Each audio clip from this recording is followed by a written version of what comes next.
to another episode of LR Talk Show, where innovation meets education.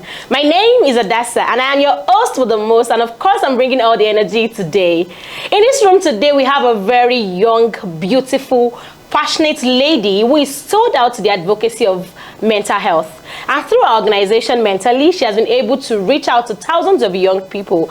And she's also helped them create a safe space where they can share their mental health stories. Hi, and how are you doing today? I'm good. I'm super excited to be here. Thank you very much for coming on the show. So at this juncture, I'd like you to please introduce yourself and your portfolios. Okay.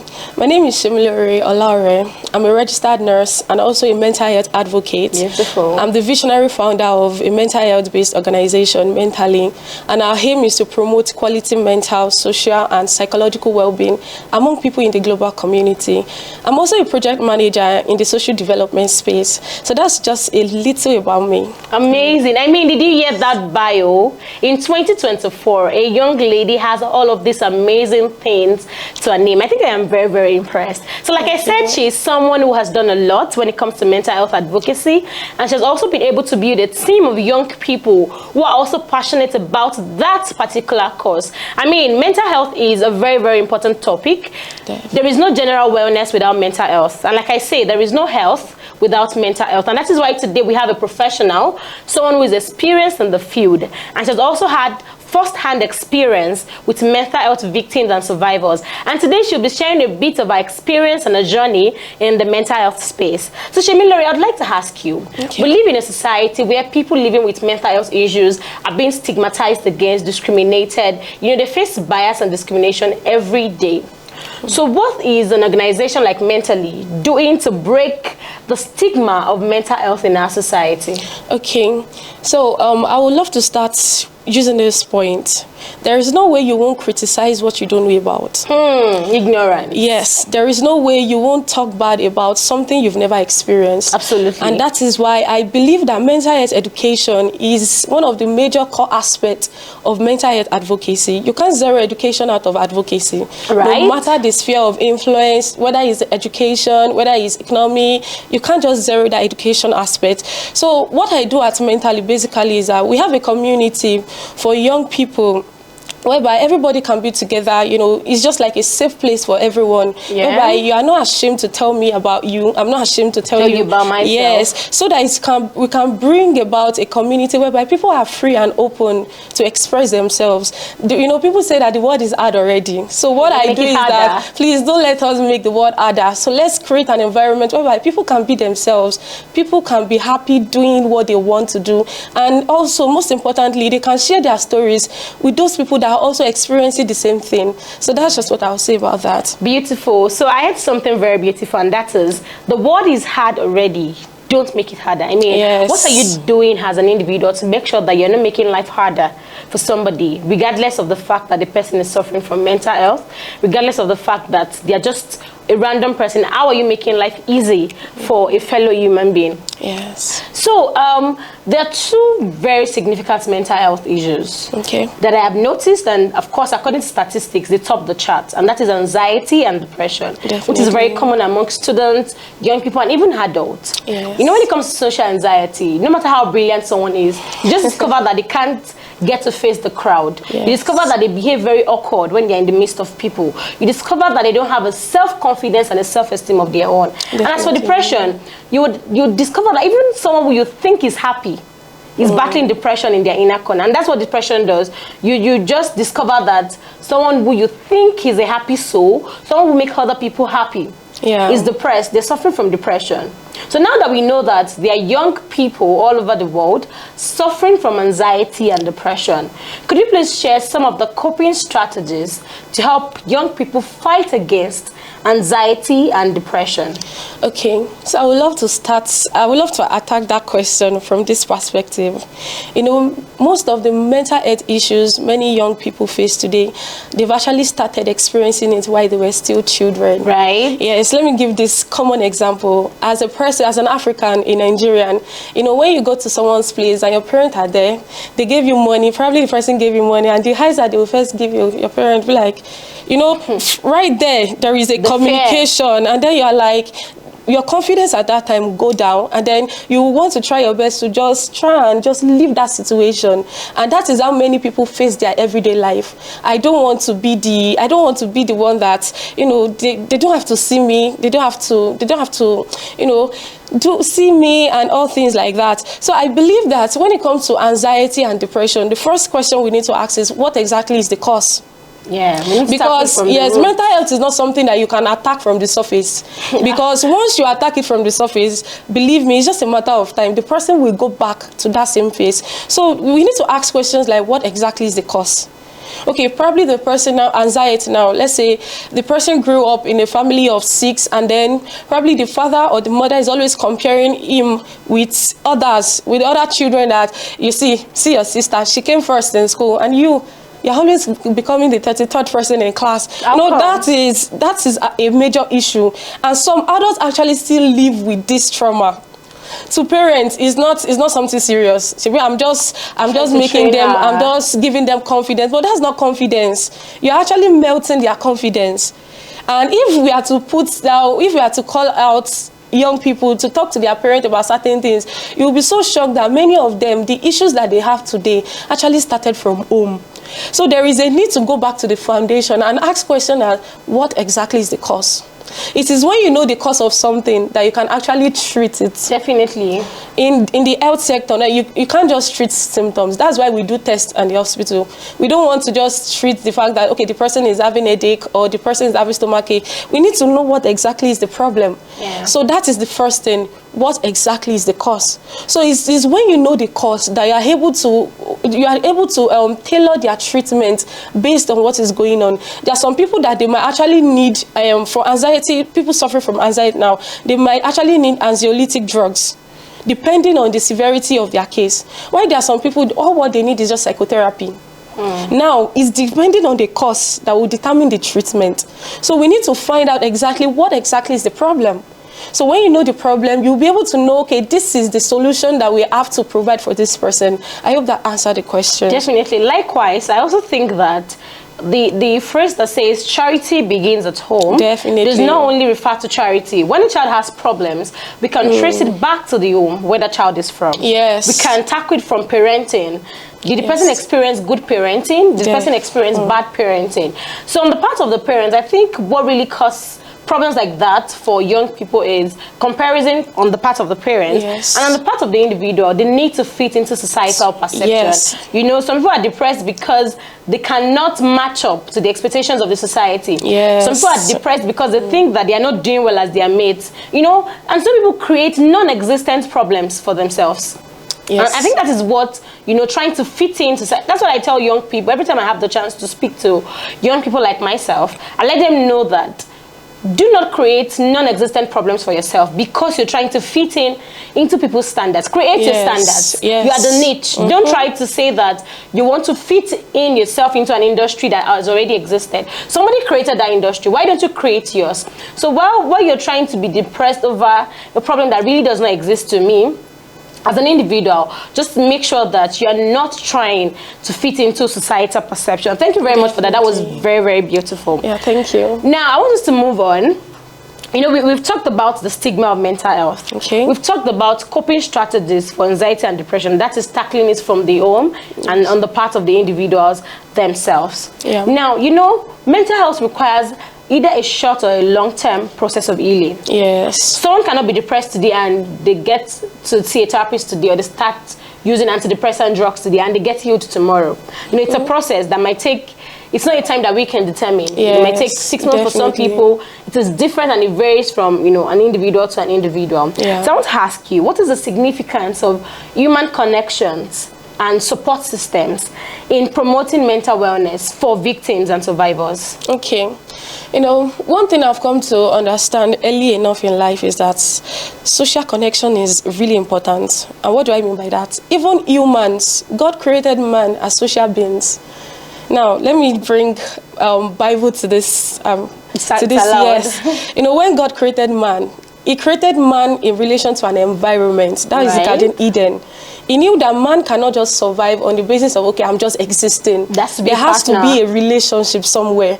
And that was why there was man and there was also the environment. And God had to put man inside that environment to interact with that environment. So it's just like, as an individual, there is a need to consistently connect with your environment. You can't say you want to live life. You can't live life alone. That is just it. Life cannot be lived alone, because man is a social being, and even the creation of man is a social construct. Man is a social being. So there is a need to consistently interact with your environment. And what do I mean by interacting with your environment? First, it starts with your immediate environment. Now, for some people, it might just be their immediate family. Family is the first school any child will ever attend. So that is their first environment. And that is why house is different from home. That's deep. House is different from home. And what many people are building today is not home. Because home is not a place where you get torn apart. No. Home is not home is a place where your vulnerability can be welcome. Home is a place where you know you've messed up and you can come back home and still relax. Home is not a place whereby you should be afraid to go back home, just like the way we were raised. That, okay, once something happens, you just stay where you just stay where you, I can't go home. I just can't go. No, that's not home. Home should be a place that when there is issue, that is the first place you should think about. So there is a need to actually redefine what we mean as a safe place. Safe place is not just anywhere you just, some people, they may actually find their own safe place in clubs. Why? Because sometimes the atmosphere they create, they encourage you just relax, right? But then, is it actually helping? Is it helping positively? That is a question. So there is a need to actually increase the knowledge of social connection in terms of relationship with people, build relationship with people. Yes, it might not be a large number of people now. It could be a very small circle. It might just be one person that you know that, oh, if I thought something happened, I know there is somebody I can call home. There is somebody I can always reach out to that, oh, there is something going on. I need to talk to you. So I think that mental health or not mental health, everyone needs a very supportive circle around them. People that you can always run to and they are not being judgmental. Definitely. There are situations that you cannot relate to somebody else except your support systems, except your growth partners. For somebody who is living with mental health, I really don't, they tend to want to withdraw to themselves. So at that point, I think for someone who is willing to get healed, who is willing to pass through that process of healing without encountering challenges, they need to build a very strong support system. I know in identifying support systems, you need to be sure that these people know what mental health is. Now, I want to bring in this ideology. In the society that we live in, when we mention mental health, what comes to their mind? Madness. You understand? When we talk about mental health, I think, this person should have turned on their clothes and they should be walking on the streets already. So I also think that when people living with mental health issues choose their support system, they should also know that, or when they are being chosen for them, sometimes they can't choose for themselves. We need to ensure that these people are people who understand what mental health really means. So these people are people who are emotionally available themselves. They are people who understand emotions, they understand timing, they understand psychology, they understand. They're not just random friends that when you talk to them, I'm depressed. They're like, oh, to Tiberi, have you started again? No, they're not being supportive and they're being called support systems. That is what I'm actually ensuring in my organization mentally. As the fact that we actually reach out to schools, secondary school students, I got to realize from our last year's project that it's not just about reaching out to students. How about their teachers? Are we even engaging their teachers in the system of our advocacy? No. So there is a need for teachers to be schooled about what mental health is. They need to be safe spaces for their students. There are some students that you see them like, this person is Olodo. It's not Olodo. Have you ever sat with this person down and just asked about their family? Asked about what's going on in their lives? These are questions. A child comes late to school and the first thing you say, kneel down, use your knee to walk around the school environment. Are we actually helping them? So there is a need for us to actually bring in teachers, even in the system of advocacy, and not just teachers alone, even the school instructors, the proprietors, because even the teachers themselves, they need counseling. Because some teachers are also parents in their homes, and their children to go to school. Do you get now? So there is a need to bring about inclusion in our advocacy, not just for these students, not just for this particular age group. Everybody should be involved, even from the home to the church to everybody should be involved. In fact, even in workplace. Because now we are having high rate of people that are depressed in workplace. Because they work in a toxic environment. Exactly. What do you expect? So now we have to raise leaders to understand emotional intelligence. Because that you are a founder doesn't mean that you can lead. Yes. That you're a founder doesn't mean you can lead. And you know that now the norm is everybody wants to be founders. Yes, everybody wants to have that tag. But then it comes with a mental responsibility. You know, something happened recently in my organization. And it's the fact that I am somebody that I don't like it when I give you a task to do and then you are dragging it. I don't like it because I believe that I am working with human lives. I can't joke with human lives. I can't be sluggish with human lives. So I was like, I'm going to lay some people off this week.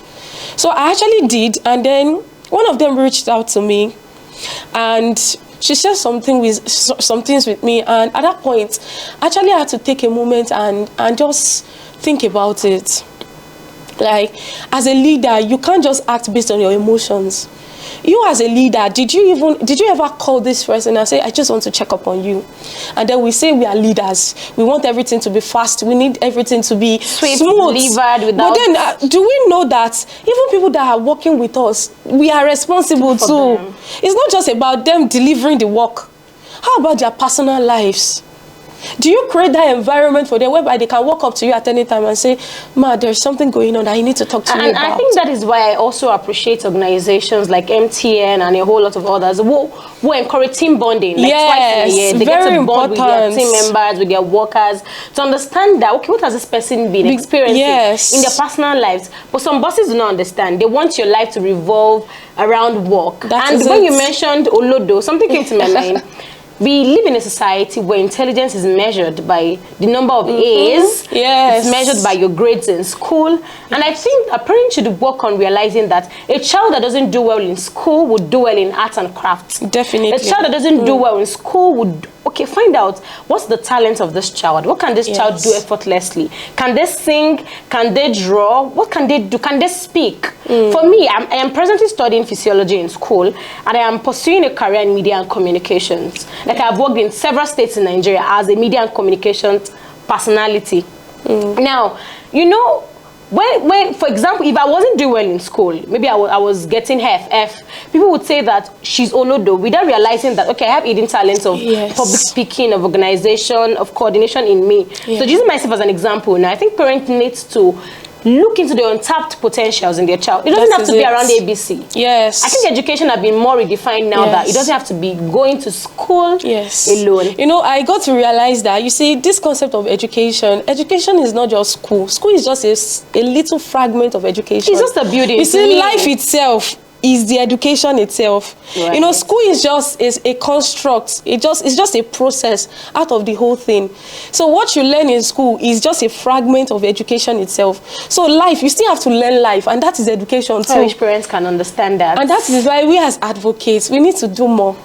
We need to enlighten everyone, not just students, not just these young ones, not just adolescents, not just youth. We need to bring in leaders. We need to bring, even in terms of politics, we need to involve every sector. We need to advocate for government policies. Exactly. Every sector must be touched. We must not leave any stone untouched. That is it. If we want to actually have a perfect advocacy, it's not just about individual. Let's bring everybody. Thank you very much. So to you watching us, I really want to tell you something. If you are working in a toxic environment right now, this is your time to leave. I remember a very recent experience of mine where I had to work as a remote content developer for a very new organization, and I discovered that these people were not concerned about my life in school. They were not concerned about my career. They were just concerned about me delivering for them. And mind you, at first it was a job that I started because I felt I could get more experience in that space. they had to lay me off. They had to tell me to leave because I wasn't, to them, I wasn't doing well. But to myself, I was doing to the best of my ability. But the space was very toxic, you know, indiscriminate meeting times, too close deadlines and all of that. So if you're working in a toxic work environment, if it's because of the money, remember that when you lose your life, the money won't matter anymore. Definitely. The money would not, nobody wants to employ a madman or someone who lives with depression. At a point, the money would not matter anymore. So Semilore, let me quickly ask you. Okay. Could you just summarize self-care tips for everyone generally, either mental health survivors, victims, or people who are just looking to improve their mental wellness? Okay. You see, the concept of self-care is really important in well-being. You know, we talk about health, but we don't really talk about the wellness part of it. Health, it is health and wellness, not just health. No. So there is a need for every individual to create time to unwind. Yes, unwind. Now, when it comes to unwinding, you need to know what works best for you. What works best for an extrovert? Now, I'm talking in terms of personality now. So you can be somebody that what really makes you happy is when you're out there buzzing and, you know, high in energy and, why there are some people, they don't want it. I just want to spend time at home sleeping. You see, sleeping too is important. I love sleep. In fact, before coming here, I slept well. The same, please. Yes, I slept well. And sometimes, as a person, anytime I'm having a bad day, do you know, there are some things that I do that it might even be weird to people. One is either I cook for my friends. I invite my friends over, come and eat. And when I'm having a bad day, come and eat. And sometimes, that is the day that I actually I dress best. I love to, you know, when you're having a bad day, you're like, I need to look beautiful, yeah? You get, so sometimes I just dress nice and go to school. For me, my coping mechanism is just to sleep. Whether I am angry, sad, tired, that is it. Why there are some people that you need to, you know, you need to go out, you know, take a walk, go to the gym. Some people, it is when they are doing hard work, that is when they can release all their energies. Thank you very much. So it's dependent on your personality. If you feel safe outside, fine, go outside. But if you are like me, please, if it's that it is indoor lifestyle that you love, please feel free. There are a lot of things that you can do indoor that you enjoy yourself. Sleep is one of it, though. Thank you very much. Yes. That was beautiful. Yeah. Remember something today, that there is no badge of honor for stress. Yes. So, I'm a very, very helpless workaholic. I love to work a lot, and every day I get beaten up and by my friends that you need to rest. But I realized that there is no badge of honor for stress. So if you're watching us from any part of the world, I want you to understand that whether you stress yourself or not, the money would come. Yes. There is no badge of honor for stress.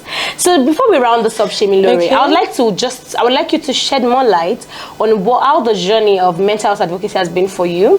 What are the challenges, and what is mentally doing? What is mentally doing, and how can young people access your services at Mentally? Okay, you know, being a mental health advocate is very, very interesting for me.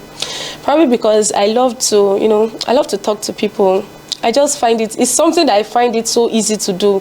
I talk to people, engage people. Yes, I find it easy to do. Now, when I mean talk to people, it might not even be on that large scale. That one-on-one vulnerable moment, right. I enjoy it so much. And you know, what we do at Mentally is that we provide that safe environment for people to come in. Yes. No matter who you are, your religion, your gender, no matter who you are free to come.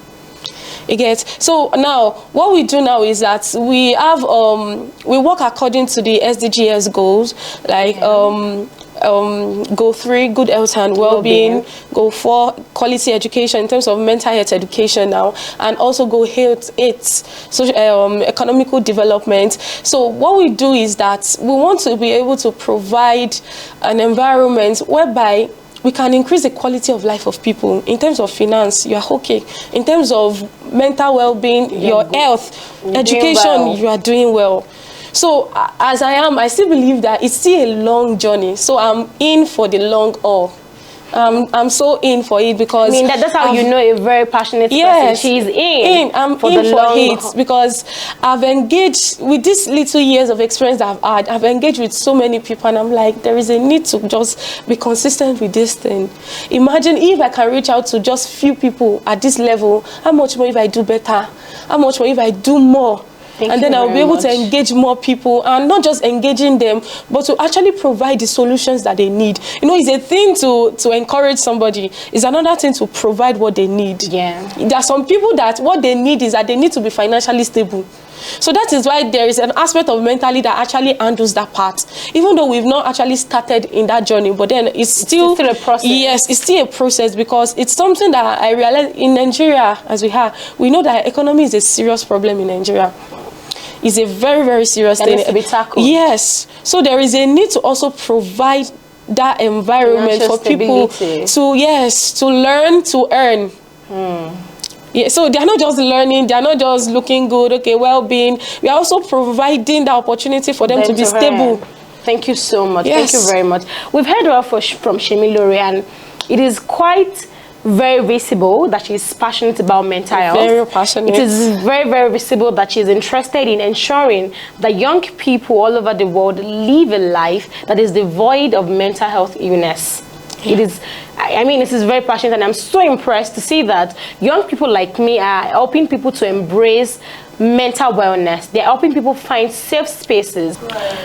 We've heard well from Semilore, and it's quite visible to recognize the passion in her work and how she has been able to help young people seek safe spaces as regards mental health. She has also been able to shed light on what Mentally does as an organization. So if you're looking to find help as regards mental health, you can talk to Mentally. You can reach out to them on their various social media platforms. Thank you very much for coming with us on this long journey. And I'd like to say a very big thank you to Semilore for joining us on the show today, to shed light on mental health and to also share tips on how to, you know, become a survivor and also not to have a relapse as a victim of anxiety and depression. And I believe that to every young person looking out, watching us today, you now know why you should leave a toxic work environment. You now know why you should take your mental health serious. You now know why mental health wellness is very important, because there is no health without mental health. Yes. My name remains Adasta, and I'm your Mabel host on the LR Talk Show, your host with the most. See you in the next edition. Till then, have a great time.